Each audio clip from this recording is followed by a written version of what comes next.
सरस्वती इस पुराण में और मनुस्मृति में यह कल्पना है कि ब्रह्मा स्वयं निर्माण हुए। अप्सराओं का नृत्य देखने के बाद में उनका स्खलन हुआ।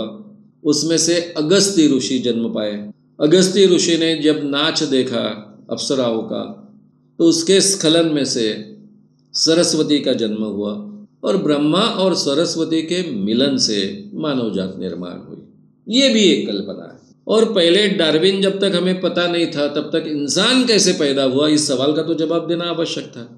और इसलिए पहली बार भगवान ने एक इंसान को निर्माण किया होगा, फिर औरत को निर्माण किया होगा और दोनों से पूरी की पूरी मानव जात तैयार हुई, ये कहना स्वाभाविक था। पहले हम ऐसे मानते थे कि इंसान के यानी मानव जाति के 4 वंश है, लेकिन आगे का हमारा डीएनए संशोधन कहता है कि सभी इंसान मूल अफ्रीका में पैदा हुए और उसमें बाद में ये सब इंसान दुनिया भर में फैलते गए।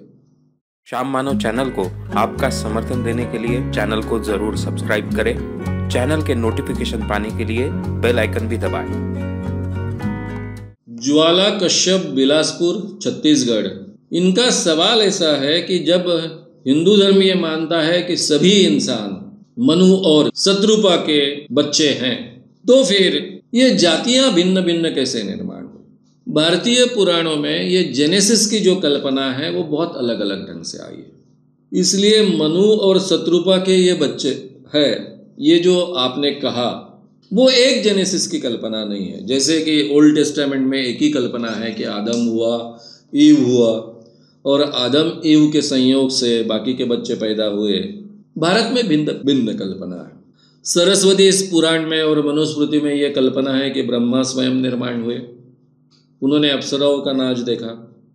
अप्सराओं का नृत्य देखने के बाद में उनका स्खलन हुआ। उसमें से अगस्त्य ऋषि जन्म पाए। अगस्त्य ऋषि ने जब नाच देखा अप्सराओं का, तो उसके स्खलन में से सरस्वती का जन्म हुआ और ब्रह्मा और सरस्वती के मिलन से मानव जात निर्माण हुई। ये भी एक कल्पना है, अलग अलग कल्पना है। और पहले डार्विन जब तक हमें पता नहीं था तब तक इंसान कैसे पैदा हुआ, इस सवाल का तो जवाब देना आवश्यक था। और इसलिए पहली बार भगवान ने एक इंसान को निर्माण किया होगा, फिर औरत को निर्माण किया होगा और दोनों से पूरी की पूरी मानव जात तैयार हुई, ये कहना स्वाभाविक था। इसलिए यहूदी धर्म, क्रिश्चियन धर्म और मुस्लिम धर्म, ये तीनों धर्मों में आदम 5वें दिन 6वें दिन ईव पैदा हुई और आदम ईव के संयोग से सभी के सभी ये मानव जात आज की तैयार हुई, ये मानना स्वाभाविक रहा। तो उस बहस को हम छोड़ देंगे कि मनु और शत्रुपा से हुआ या ब्रह्मा या सरस्वती से निर्माण हुआ, लेकिन इंसान तो सभी मूल एक ही है। ये बात तो आपकी सही है। पहले हम ऐसे मानते थे कि इंसान के यानी मानव जाति के 4 वंश है, लेकिन आगे का हमारा डीएनए संशोधन कहता है कि सभी इंसान मूल अफ्रीका में पैदा हुए, सभी इंसान अफ्रीका में, और उसमें बाद में ये सब इंसान दुनिया भर में फैलते गए। तो आज तो ये सिद्ध हुआ डीएनए टेस्ट के आधार पर कि सभी इंसान एक है, चाहे वो गोरे हो, चाहे वो काले हो, चाहे वो जाड़े ओठों वाले हो, चाहे वो पतले ओठे वाले हो, चाहे वो बड़े आंखें वाले हो, चाहे वो छोटी छोटी आंखें वाले हो, चाहे वो पीली नीली आंखें वाले हो, चाहे काली आंखें वाले हो, सभी इंसान एक ही इंसान की जाति से निर्माण हुए और पूरे दुनिया में फैलते गए। ये ज्ञान जो है वो जो हमारा पुराना ज्ञान था उससे मेल खाता हुआ ज्ञान, ये उत्क्रांति के तरीके से पैदा हुए, किसी भगवान ने नहीं पैदा किए।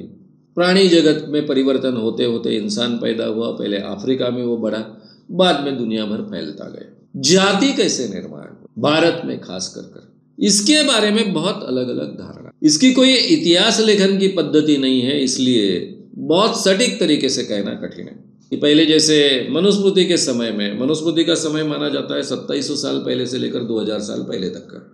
मनुस्मृति के समय में जातिया नाम की कोई चीज नहीं थी, केवल वर्ण थे, यही वर्णन मिलता है। और मनुस्मृति तो लॉ है, कायदे कानून की किताब है, उसमें केवल वर्णों का उल्लेख मिलता है।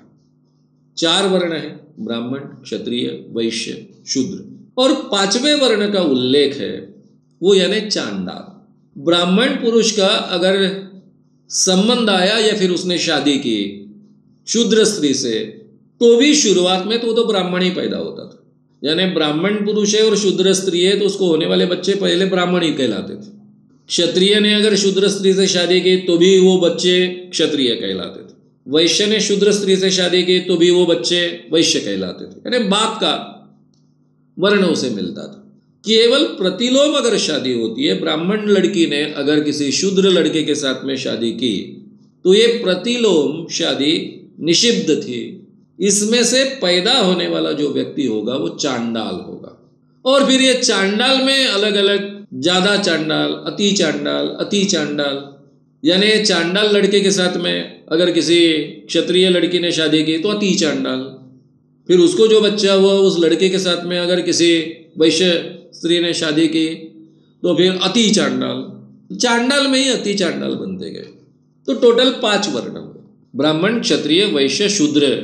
और प्रतिलोम विवाह से, यानी ऊंची जाति की जो स्त्री होगी उसके कारण जो बच्चा पैदा होगा वो चांडाल। ऐसे 5 वर्ण हो गए, जाति नहीं थी। फिर जाति का आग्रह कहां से आया? सावरकर कहते हैं मनुस्मृति का हवाला देकर कि आगे चलकर ये जो बात है उस बात पर बंधन डाले गए, उसके पीछे के कारण कुछ भी होंगे। कलर का संकर होगा, स्थानिक लोगों को जो लगा, फिर उन्होंने मनुस्मृति में घुसेड़ दिया कि ब्राह्मण पुरुष ने स्त्री शूद्र अगर है उसके साथ में संबंध नहीं रखना चाहिए। अगर उसकी सास भी लेता है तो उसको नरक में जाना पड़ता है, उसका ब्राह्मण्य खत्म हो जाता है। यानी पहले चारों वर्णों की स्त्रियों से शादी करने का अधिकार है और अभी उसकी सास भी लेता है तो उसको नरक में जाना पड़ेगा, उसका ब्राह्मण्य खत्म हो जाएगा। ऐसे विरोधाभासी बाद में श्लोक अंदर डाले गए मनुस्मृति में। और फिर ब्राह्मणों ने ब्राह्मणों से ही शादी करनी चाहिए, क्षत्रियों ने क्षत्रियों से ही शादी करनी चाहिए, ये बातें उसमें से आगे पनपते गई। ये वर्ण शुद्धि या फिर रक्त शुद्धि का आग्रह शुरू हुआ और धीरे धीरे ये आग्रह इतना बढ़ते गया कि ब्राह्मण ने किस ब्राह्मण से शादी करनी चाहिए, ब्राह्मणों में ही अंतर्गत शादी होनी चाहिए। यानी आज के ज़माने में जैसा बोलेंगे कोकणस्थ ब्राह्मण है, देशस्थ ब्राह्मण है, कराड़े हैं, तो एक दूसरे के साथ में शादी नहीं होनी चाहिए। कोकणस्थ ब्राह्मण ने देशस्थ ब्राह्मण के साथ में शादी नहीं करनी चाहिए, वगैरह वगैरह। इस ढंग से धीरे धीरे ये रक्त शुद्धि के आग्रह के खातिर ये हमने रोटी तो चालू थी, लेकिन बेटी व्यवहार बंदी हमने शुरू की और धीरे धीरे ये सब नीचे तक फैलते गया और उसमें से जाति व्यवस्था निर्माण हुई। निर्माण होने के कारण कुछ भी हो सकते हैं, लेकिन इसके कारण बेटी बंदी के कारण जाति व्यवस्था पक्की हुई, इसके बारे में तो कोई डाउट नहीं है। अगर बेटी बंदी नहीं होती तो जाति व्यवस्था टिकती नहीं। ये जो बेटी बंदी आगे चलते गई, बहुत तीव्रतर होते गई, इसलिए जाति व्यवस्था टिकी। फिर जाति व्यवस्था किस आधार पर निर्माण हो गई? तो कुछ तो आधार तो चाहिए। व्यवसाय के आधार पर निर्माण हुई। ये भाई बर्तन बनाने का काम करता है मिट्टी का, कुम्हार, उसमें एक जाति। फिर ये कुम्हार कौन से मिट्टी के बर्तन बनाता है, उसकी एक जाति है। दूसरा कोई और मिट्टी के बनाता है, उसकी अलग जाति है। ये कुम्हार किस ढंग के चक्के पर घुमाकर बनाता है, उसके आधार पर जाति है। तो व्यवसाय में भी अलग अलग जातियां निर्माण होते गई। एक बार रक्त शुद्धि के आग्रह के कारण अगर जाति व्यवस्था निर्माण होनी शुरू हुई और उसके साथ में बेटी बंदी शुरू हुई तो नेचुरली ये आग्रह और संकुचित कोई ना कोई आधार पकड़ेगा। जो आधार मिलेगा एग्जिस्टिंग सिस्टम में उसको पकड़ेगा।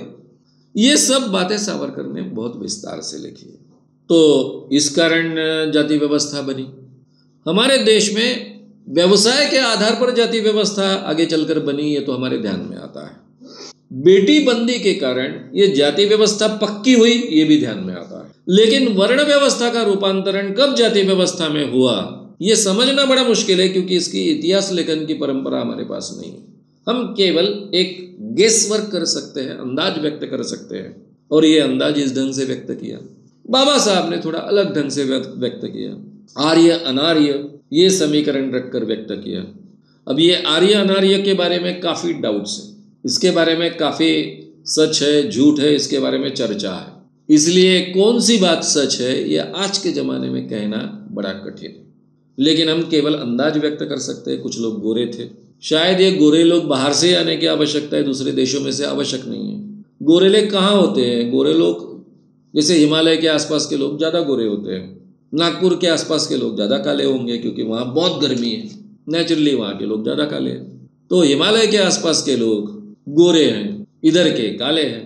जब दोनों में एक दूसरे के साथ में संबंध प्रस्तावित हुआ तो ये वर्ण से ही खराब, यानी वर्ण है नहीं, यहाँ कलर से ही ये फर्क महसूस होता था। फिर हिमालय में जो जातियाँ हैं, जो बाकी जातियों के साथ में जिनका संपर्क आया, उनके नाक सीधे हैं और कुछ के नाक चपटे हैं, जिसको हम मंगोलियंस कहते हैं। तो इसमें भी ये फर्क महसूस होने लग गया।